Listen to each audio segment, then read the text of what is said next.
नमस्कार, मैं हूं सत्यपाल और आप देख रहे हैं CWB हिंदी न्यूज। शक संवत 1946 विक्रम संवत 2081 आज कार्तिक मास के कृष्ण पक्ष की सप्तमी तिथि और दिन बुधवार है। तदनुसार अंग्रेजी तारीख 23 अक्टूबर सन 2024।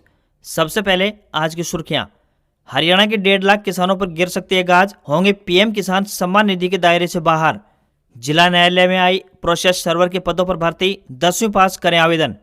हरियाणा CET में होगा संशोधन, हटेंगे सामाजिक आर्थिक मानदंड के अंक, 31 दिसंबर से पहले आयोजित होगा एग्जाम।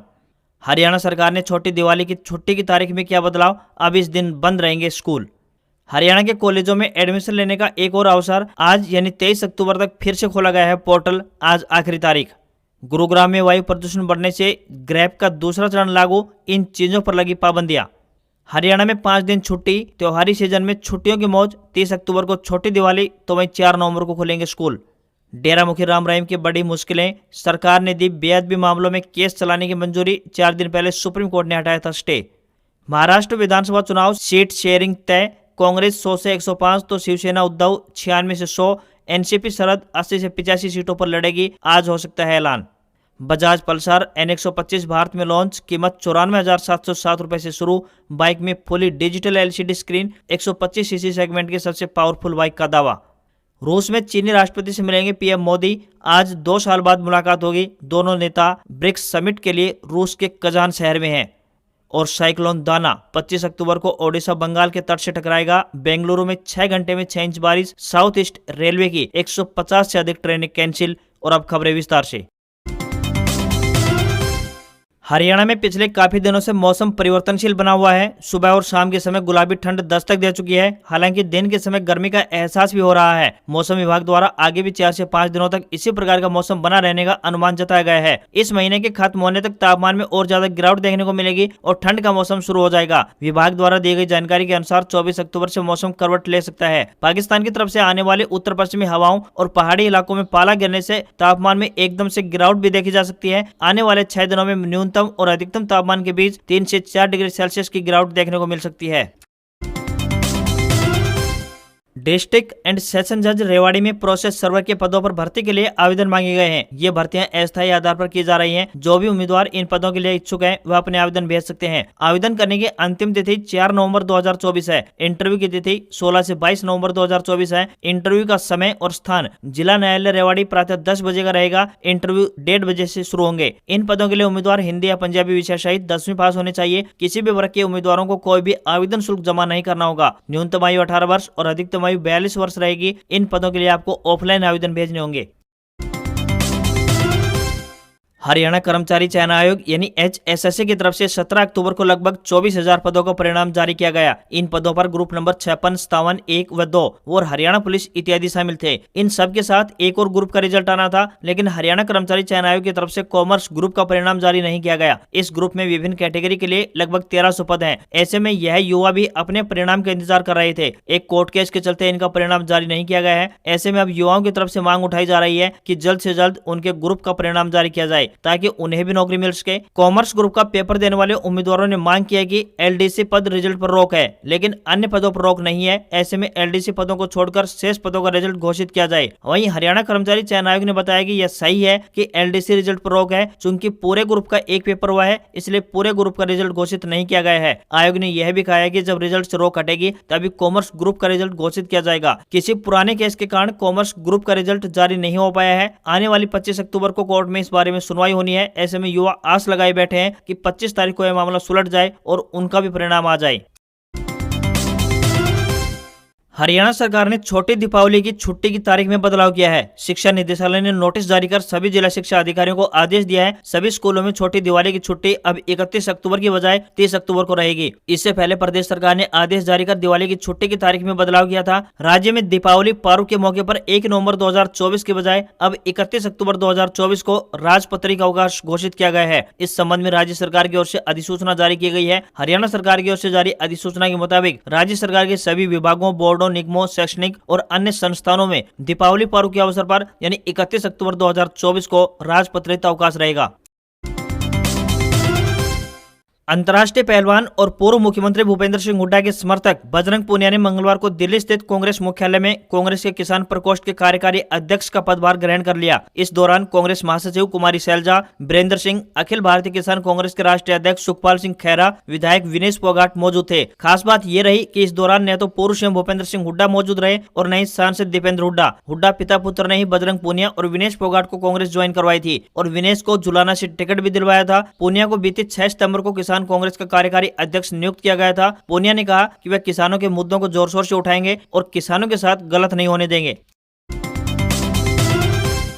हरियाणा कर्मचारी चयन आयोग यानी HSSC की तरफ से गत 17 अक्टूबर को विभिन्न ग्रुपों का परिणाम जारी किया गया। लगभग 24,000 युवाओं को नौकरी मिली है। 3 से 4 साल पहले शुरू हुई CET परीक्षा के जरिए भर्ती प्रक्रिया अब जाकर पूरी हुई है। अब यह भर्ती प्रक्रिया पूरी होने के बाद नई CET परीक्षा के लिए तैयारी शुरू हो चुकी है। कोर्ट की तरफ से भी अगले आदेश जारी कर दिए हैं कि अगला CET 31 दिसंबर 2024 से पहले आयोजित करवा लिया जाए। इस बार CET में कुछ संशोधन देखने को मिल सकते हैं। इसका मुख्य कारण पंजाब एंड हरियाणा हाईकोर्ट की तरफ से सामाजिक आर्थिक मानदंड के अंक खत्म करना है। CET देने के लिए इच्छुक युवाओं की भी मांग है कि CET में संशोधन किया जाए। उनकी मुख्य मांग है कि CET पास उम्मीदवारों को CET क्वालिफाई माना जाना चाहिए ताकि इस टेस्ट के आधार पर होने वाले पदों की भर्ती प्रक्रिया में वे भाग ले पाएं और मुख्य परीक्षा में भी बैठ सकें। अभी CET के पास उम्मीदवारों में से 4 गुना को शॉर्टलिस्ट करने का प्रावधान है, मगर वास्तव में ये 4 गुना भी शॉर्टलिस्ट नहीं हो पाते हैं। किसी किसी कैटेगरी और पद में तो यह 1.5 गुना तक रह जाते हैं। इसके अतिरिक्त उनकी मांग है कि तकनीकी पदों के लिए अलग CET होना चाहिए। एक समान पदों के लिए सामान्य योग्यता वाले युवाओं के लिए एक CET हो सकता है, लेकिन ग्रुप अनुसार उन्हें कैटेगरी और पदों को ग्रुप में शामिल किया जाए जिनकी योग्यता एक जैसी हो। यदि किसी पद के लिए अनुभव जरूरी है तो भी अलग नॉलेज टेस्ट होना चाहिए। प्रदेश सरकार की तरफ से अभी CET पास उम्मीदवारों में से 4 गुना की बजाय 7 गुना शॉर्टलिस्ट करने पर विचार चल रहा है। हर साल CET कराने का भी प्रावधान जस का तस रहने की संभावना बनी हुई है। ऐसे में अब जल्द ही CET की प्रक्रिया प्रारंभ होने जा रही है।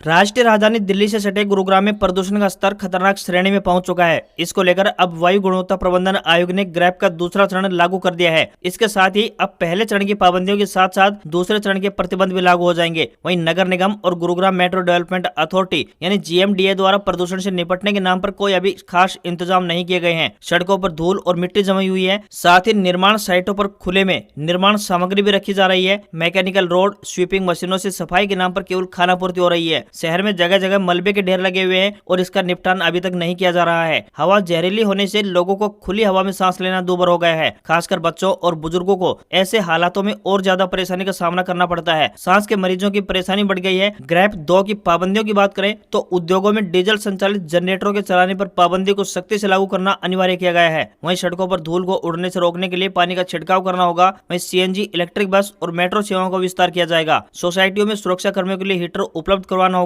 साथ ही बढ़ते वायु प्रदूषण की रोकथाम के लिए लोगों से ज्यादा सार्वजनिक परिवहन के इस्तेमाल की भी सलाह दी गई है। भारतीय कुश्ती संघ यानी WFI के पूर्व अध्यक्ष ब्रजभूषण शरण सिंह के खिलाफ यौन शोषण मामले को लेकर दिल्ली के जंतर मंतर पर आंदोलन का बड़ा चेहरा रही ओलंपिक पदक विजेता साक्षी मलिक ने हाल ही में रिलीज हुई अपनी किताब विटनेस में कई बड़े खुलासे किए हैं, जिस पर अब विवाद शुरू हो गए हैं। अपनी ऑटोबायोग्राफी विटनेस में खुलासा करते हुए साक्षी मलिक ने दावा किया है कि बीजेपी नेत्री बबीता फोगाट ने ही पहलवानों को आंदोलन के लिए उकसाया था, क्योंकि वो ब्रजभूषण शरण सिंह को WFI के अध्यक्ष पद से हटाकर खुद अध्यक्ष पद पर काबिज होना चाहती थी। साक्षी मलिक के आरोपों पर बबीता फोगाट के पिता द्रोणाचार्य अवार्डी महावीर फोगाट की प्रतिक्रिया सामने आई है। उन्होंने साक्षी मलिक पर कांग्रेस की भाषा बोलने की बात कहते हुए सफाई दी है कि बबीता ने पहलवानों का समझौता करवाने की पैरवी की थी। महावीर फोगाट ने कहा कि चुनाव के बाद प्रियंका गांधी और दीपेंद्र हुड्डा ऐसे आधारहीन बयान साक्षी मलिक के माध्यम से दिलवा रहे हैं। बबीता का WFI अध्यक्ष बनने का कोई इरादा नहीं था। बबीता पूरी तरह से खिलाड़ियों के पक्ष में थी और सरकार के माध्यम से खिलाड़ियों की मांगों को पूरा भी करवाया गया था। बाकी ब्रजभूषण के खिलाफ मामला कोर्ट में विचाराधीन अब भी है।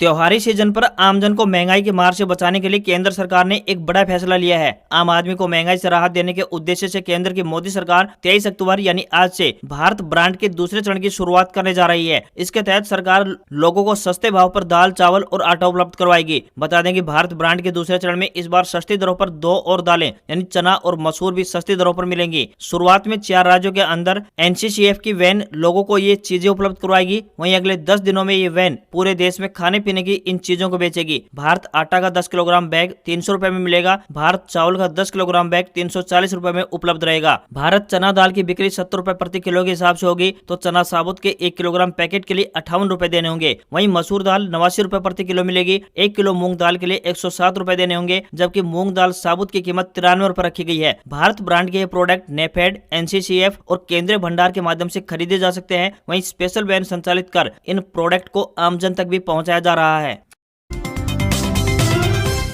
हरियाणा के जो युवा कॉलेज में एडमिशन नहीं ले पाए हैं उनके लिए एक अच्छी खबर है। आपको बता दें कि जो युवा हरियाणा के कॉलेज में दाखिले लेने से वंचित रह गए हैं उन्हें एक और मौका दिया गया है। उच्चतर शिक्षा विभाग की तरफ से विभिन्न कॉलेजों में विभिन्न संकाय में एडमिशन के लिए एडमिशन पोर्टल 23 अक्टूबर यानी आज दोबारा खोल दिया गया है। कॉलेजों में सीट खाली रह गई है। इन रिक्त सीटों को देखते हुए ये कदम उठाया गया है। शिक्षा विभाग के मुताबिक विद्यार्थी 23 अक्टूबर तक यानी आज लास्ट डेट है, विभिन्न कॉलेजों में BA, BSc, BCom, BBA, BCA आदि स्नातक कक्षाओं और साथ ही MA, MCom व MSc आदि स्नातकोत्तर कक्षाओं में भी एडमिशन ले सकते हैं। इसके लिए ऑनलाइन पोर्टल पर 23 अक्टूबर तक आवेदन किया जा सकता है। स्नातक और स्नातकोत्तर कक्षाओं में जिन विद्यार्थियों ने अभी तक एडमिशन नहीं लिया है वे ऑनलाइन आवेदन करके आवश्यक दस्तावेजों के साथ जिस कॉलेज में दाखिला लेना चाहते हैं वहां संपर्क कर सकते हैं। हरियाणा में तीसरी बार सरकार बनाने के बाद से ही भारतीय जनता पार्टी यानी बीजेपी काफी उत्साहित नजर आ रही है। मुख्यमंत्री नायब सिंह सैनी समेत तमाम नेता मुस्तैद नजर आ रहे हैं। सोमवार देर शाम पंचकुला सेक्टर 6 के सिविल अस्पताल में अचानक से सीएम के औचक निरीक्षण की खबर से अस्पताल परिसर में हड़कंप मच गया। अचानक से मुख्यमंत्री का काफिला अस्पताल में आने से अफरा तफरी मच गई। इस दौरान अस्पताल का पूरा स्टाफ भी अलर्ट मोड में नजर आया। सबसे पहले मुख्यमंत्री इमरजेंसी में दाखिल हुए और वार्ड में उपचार करवा रहे मरीजों से उनका हालचाल जाना। उन्होंने मरीजों से उन्हें मिल रही सुविधाएं और पेश आ रही परेशानियों के बारे में भी फीडबैक ली। साथ ही मरीजों को हर प्रकार की चिकित्सा सुविधा दिलाए जाने का भरोसा भी दिया। अस्पताल के अलग अलग वार्डों और रिकॉर्ड पर भी उन्होंने फीडबैक ली। इसके बाद मुख्यमंत्री द्वारा अस्पताल में मौजूद मूलभूत सुविधाएं दुरुस्त करने और मरीजों को ज्यादा स्वास्थ्य सुविधाएं उपलब्ध करवाने के विषय में अधिकारियों और डॉक्टरों से निर्देश दिए।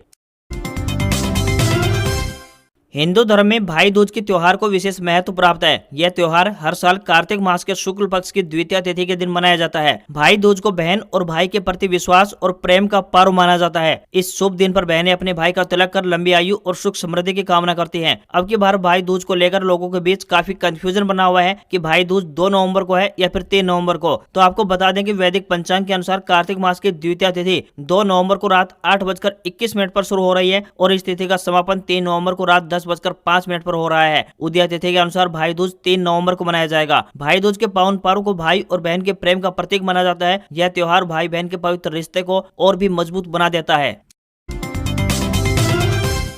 केंद्र सरकार द्वारा किसानों के लिए अनेक योजनाएं चलाई जाती हैं। उनमें से एक है पीएम किसान सम्मान निधि योजना। इसके तहत सरकार हर 4 महीने में किसानों के बैंक खातों में 2000 रुपए यानी सालाना के 6000 रुपए जमा करवाती है। इसका उद्देश्य किसानों को अपनी कृषि यंत्र या फिर अन्य उपकरणों को खरीदने में वित्तीय सहायता प्रदान करना है। बात करें अगर हरियाणा की, तो यहाँ वर्तमान में 15,81,475 किसान इस योजना का इस समय लाभ उठा रहे हैं, लेकिन अब इनमें से 1.5 लाख से अधिक किसानों के लिए खतरे की घंटी बज चुकी है। सरकार द्वारा 1.5 लाख से अधिक किसानों को अब पीएम किसान सम्मान निधि योजना के दायरे से बाहर किया जा सकता है। यह किसान योजना के नियमों का पालन करने में असफल पाए गए हैं। ऐसे में सरकार इन्हें लाभार्थियों की लिस्ट से हटाने की तैयारी कर रही है। नई शर्त के अनुसार आपको बता दें कि लाभार्थी की पेंशन 10,000 रुपए प्रति माह से ज्यादा नहीं होनी चाहिए। इसके अलावा उसके पास 5 एकड़ से कम जमीन होनी भी जरूरी है। राज्य के तकरीबन 2 लाख किसानों के दस्तावेजों में कमियां पाए जाने पर उन्हें कृषि विभाग की तरफ से दस्तावेजों को जमा करवाने की सूचना दे दी गई थी। इनमें से 40,000 ने दस्तावेज जमा करवा दिए हैं, लेकिन बाकियों के कागजात अभी भी अधूरे ही हैं। इन पर भी पीएम किसान सम्मान निधि योजना से बाहर होने का खतरा अभी मंडरा रहा है।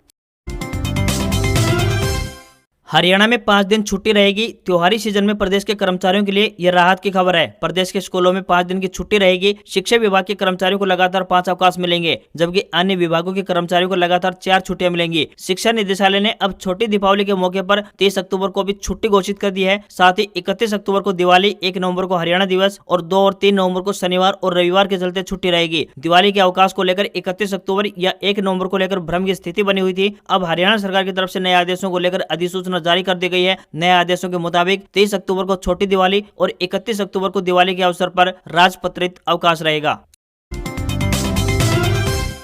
सेंसेक्स 930 अंक की गिरावट के साथ 80,220 के स्तर पर बंद हुआ। वहीं निफ्टी में भी 309 अंक की गिरावट देखने को मिली और ये 24,472 के स्तर पर क्लोज हुआ। सेंसेक्स के 30 शेयरों में से 27 में गिरावट और 3 में तेजी दिखाई दी, तो वहीं निफ्टी के 50 शेयरों में से 47 में गिरावट और 3 में तेजी रही। एनएसए के सभी सेक्टर गिरावट के साथ बंद हुए। Reliance, HDFC bank, Mahindra and Mahindra और लार्सन एंड टर्बो ने भारतीय बाजार को सबसे ज्यादा नीचे गिराया, जबकि आईसीआईसीआई बैंक, एचसीएल टेक और बजाज फाइनेंस ने बाजार को ऊपर खींचने का काम किया। आज खबरों में इतना ही। देखते रहिए आपका अपना हरियाणा का सबसे बेहतरीन news channel CWB Hindi news. नमस्कार। इसी आशा के साथ आपका दिन शुभ रहे।